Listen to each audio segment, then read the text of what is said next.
મને એવું હતું કે મને મારું ઘર અપનાવશે, કારણ કે મેં આવડી થઈ, મેં મારા ઘર માટે જે કર્યું એ કર્યું છે. અને જ્યાં સુધી આ સમાજ માટે મેં ગીતો ગાયા, સમાજના ગીતો ગાયા, ત્યાં સુધી હું બધાને વાલી લઈ ગઈ. ત્યાં સુધી બધાને મારા જેવું કોઈ સારું નહોતું લાગતું.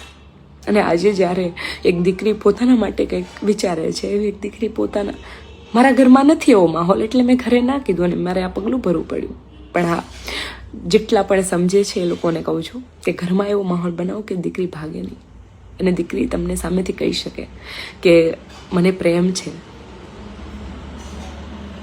પ્રેમ કરવો એ કંઈ ગુનો નથી.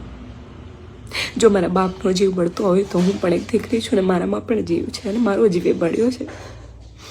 આજે તમે આખા સમાજે થઈને મને ચર્ચાનો વિષય કરી નાખ્યો છે.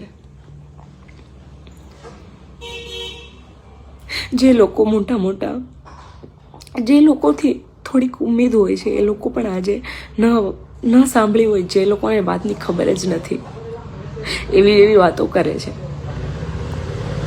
જ્યારે હું પટેલ સમાજમાં પરણીને ગઈ હોત અને એ દીકરો મને હેરાન કરત તો પટેલ સમાજ આવત? પટેલ સમાજનો દીકરાને તમે લોકો આવી રીતે જ વાતો કરત?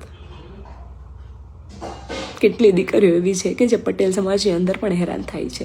ત્યાં જઈને વાતો કરો. હું ખુશ છું અને મારું જીવન છે, આખી દુનિયાનું નથી. હરેક વ્યક્તિનું પોતાનું જીવન હોય છે. મને તો એવું લાગે છે કે મારું જીવન લોકોનું જીવન થઈ ગયું છે હવે. આવી ઉમ્મીદો પટેલ સમાજથી નહોતી મને.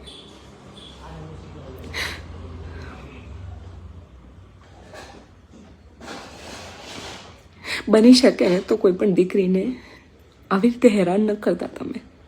તમારા ઘરે પણ દીકરી છે. જય માતાજી.